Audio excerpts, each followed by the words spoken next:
শাওয়াল মাসের রোজার গুরুত্ব ও ফজিলত জানাবেন এবং এর নিয়ম কি, সময়সীমা জানাবেন। শাওয়াল মাসের যে রোজা, এই রোজা সুন্নাত। নবী করিম সাল্লাল্লাহু আলাইহি সাল্লাম শাওয়াল মাসে 6টি রোজা রাখার নির্দেশ আমাদেরকে করতেন ওই মাস উপলক্ষে। তিনি বলেছেন, মান সামা রমাদান, যে ব্যক্তি রমজান মাসে রোজা রাখবে সবগুলো, সুম্মা আতবাউহু সিত্তাম মিন শাওয়াল, এরপর রমজান মাসের রোজাগুলো রাখার পর শাওয়াল মাসে যে ব্যক্তি 6টা রোজা রাখবে, কানা কা সিয়ামিদ দাহার, আল্লাহ তাআলা তাকে সওয়াব দিবেন সারা বছর রোজা রাখার সওয়াব। সারা বছর রোজা রাখার সওয়াব কিভাবে হয় এ সম্পর্কে অনেক উলামা ইকরাম, মুহাদ্দিসিন ইকরাম চমৎকার একটা ব্যাখ্যা দিয়েছেন। সেটা হলো, রমাদান মাস ধরেন সর্বোচ্চ 30 দিন হবে পুরা মাস, আর শাওয়ালের 6, 30 আর 6 কয়টা হয়? 36। এই 36কে যদি আপনি 10 দিয়ে গুণ দেন কত হবে? 360। চান্দ্রবর্ষ সৌরবর্ষের চাইতে কয়েকদিন কম হয়।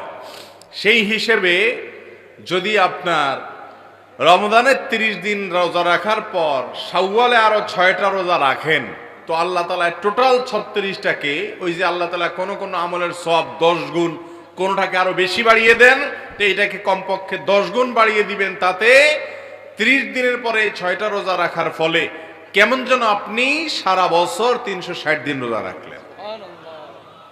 এই জন্য এই সুযোগ হাতছাড়া করা উচিত না। শাওয়ালের 6 রোজা, এটা আমরা কখন রাখবো?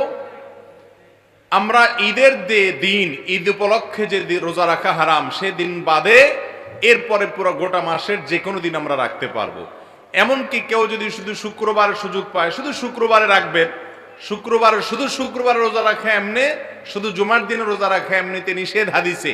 কিন্তু শাওয়ালের 6 রোজা হিসাবে আপনি হয়তো ছুটি পান ওই একটা দিন, শুধু সেদিন আপনি রাখবেন, তো রাখতে পারেন। এগুলো শাওয়ালের 6টা রোজা একসাথে রাখতে হবে এমন কোনো জরুরি না। একদিন আজকে একটা রাখলেন, আবার 2 দিন পরে একটা রাখলেন, প্রথম সপ্তাহে 2টা রাখলেন, পরের সপ্তাহে আবার 2টা রাখলেন, এভাবে আপনি গ্যাপ দিয়ে রাখতে পারেন। গোটা মাসের ভিতরে মোট 6টা হলেই শাওয়ালের 6 রোজা হয়ে যাবে। মা বোন যারা মাসিকের কারণে রমজান রোজা ভাঙতি হয়েছে, তারা সেই রোজাগুলো আগে রাখবেন না শাওয়াল রোজা আগে রাখবেন, এ নিয়ে ওলামাদের 2 রকমের মতই আছে। অনেক স্কলারগণ বলেছেন আগে রমজান রোজাটা পুরা করবেন, কাজাগুলো রাখবেন, এরপর শাওয়ালেরটা রাখবেন। কারণ হাদিসে আসছে, মান সামা রমাদান, যে ব্যক্তি রমজানের রোজা রাখলো এরপরে আসছে শাওয়ালের রোজা রাখলো, তো আপনার রোজা তো বাকি আছে রমজানের, সেগুলো রাখবেন, তারপর শাওয়ালের 6 রোজা রাখবেন। যদি অন্যান্য উলামা ইকরাম বলেছেন যে না, রমজানের রোজা যদি কেউ পরেও রাখে অসুবিধা নাই, শাওয়ালেরটা তো ওই মাসের মধ্যেই রাখতে হবে। শাওয়াল মাস চলে গেলে যদি আপনি রাখেন, এই 6 রোজার সওয়াব আর পাবেন না, এটা সাধারণ রোজার সওয়াব হবে। অতএব শাওয়ালের 6 রোজা আমাদের ছাড়া উচিত না।